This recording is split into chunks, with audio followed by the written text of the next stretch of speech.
Assalamualaikum warahmatullahi wabarakatuh. Halo teman-teman, selamat datang kembali di channel YouTube kami. Pada video kali ini, kita akan membahas cara memahami sebuah skripsi dengan mengilustrasikannya sebagai sebuah rumah dan akan memberikan gambarannya secara detail.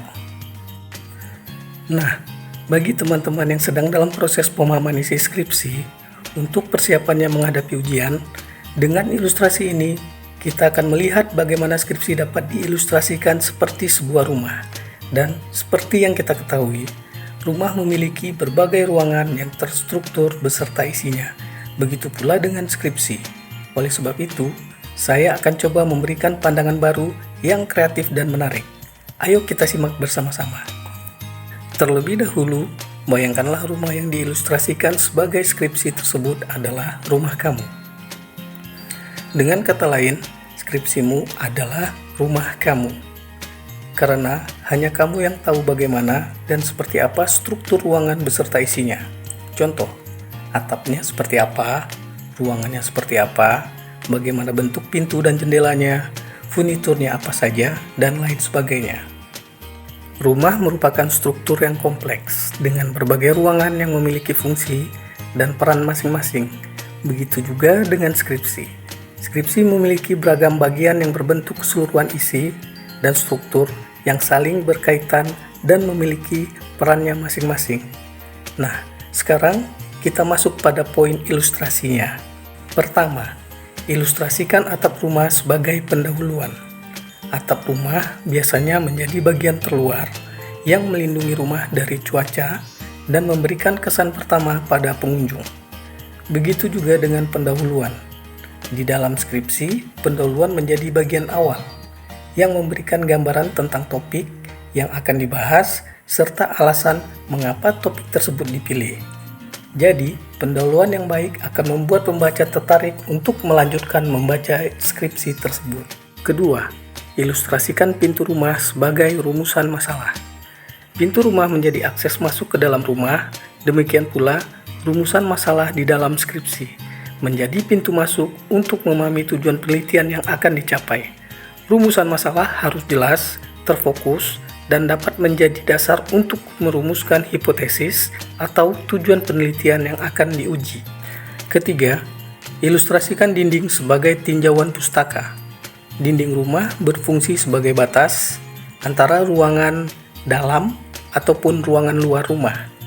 Sebagai ilustrasi di dalam skripsi, tinjauan pustaka menjadi bagian yang memberikan batasan dan konteks teoritis dari penelitian yang dilakukan.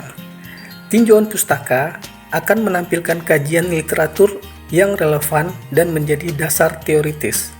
Dan kita juga perlu menunjukkan gap atau grand theory atau celah penelitian yang akan diisi oleh penelitian kita, serta mengidentifikasi teori-teori yang akan menjadi dasar dalam analisis dan pembahasan nantinya. Keempat, ilustrasikan jendela sebagai metode penelitian. Jendela pada rumah berfungsi untuk memberikan cahaya dan pandangan keluar, sehingga kita dapat melihat apa saja yang ada di lingkungan sekitar rumah kita. Sedangkan di dalam skripsi, metode penelitian menjadi jendela yang memberikan pandangan tentang bagaimana penelitian dilakukan. Metode penelitian harus dijelaskan secara detail, termasuk desain penelitian, sampel, instrumen, dan langkah-langkah yang digunakan dalam mengumpulkan serta menganalisis data. Kelima, ilustrasikan ruangan rumah sebagai hasil penelitian. Ruangan dalam rumah menjadi tempat di mana aktivitas sehari-hari dilakukan. Sedangkan pada skripsi, hasil penelitian menjadi bagian ruangan yang terpenting yang menampilkan temuan dan analisis dari penelitian yang telah dilakukan. Hasil penelitian harus dijelaskan dengan jelas, disertai dengan data yang relevan, baik dalam bentuk grafik, tabel, atau gambar yang dapat menggambarkan temuan secara visual. Keenam, ilustrasikan furnitur sebagai pembahasan dan kesimpulan. Furnitur di dalam rumah berperan sebagai pengisi ruangan yang memberikan kenyamanan dan keindahan. Begitu juga dengan pembahasan dan kesimpulan di dalam skripsi. Mereka menjadi bagian yang mengisi dan menyimpulkan penelitian yang telah dilakukan. Pembahasan akan menguraikan hasil penelitian secara rinci, menghubungkannya dengan tinjauan pustaka, dan juga menginterpretasikan temuan tersebut. Sedangkan kesimpulan akan memberikan rangkuman dari keseluruhan skripsi, menyajikan jawaban dari rumusan masalah, serta memberikan rekomendasi untuk penelitian selanjutnya. Ketujuh, ilustrasikan lantai rumah sebagai daftar pustaka. Lantai rumah di dalam skripsi berperan sebagai referensi yang memberikan dasar pijakan dan dukungan terhadap teori atau temuan dalam penelitian. Demikian juga, daftar pustaka menjadi bagian penting yang menggambarkan referensi yang digunakan dalam penelitian.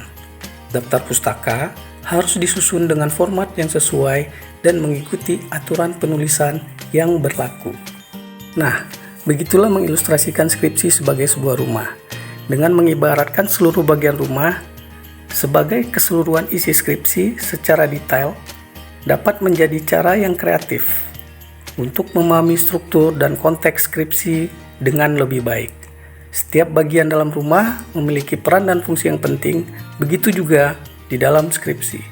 Dari pendahuluan sebagai atap hingga lantai rumah sebagai daftar pustaka, setiap bagian harus diperhatikan dengan seksama untuk menghasilkan skripsi yang berkualitas serta mudah untuk dipahami. Demikianlah pembahasan dalam mengilustrasikan skripsi sebagai sebuah rumah. Semoga ilustrasi ini dapat membantu kamu dalam memahami dan membentuk kematangan mental yang kuat dan mantap di saat nanti menghadapi ujian skripsi. Terima kasih telah menonton video ini. Semoga bermanfaat. Jangan lupa untuk like, comment, dan subscribe untuk video-video menarik lainnya di channel kami. Sampai jumpa pada video berikutnya dengan tema yang lebih menarik untuk pembekalan kamu dalam menghadapi ujian skripsi. Wassalamualaikum warahmatullahi wabarakatuh.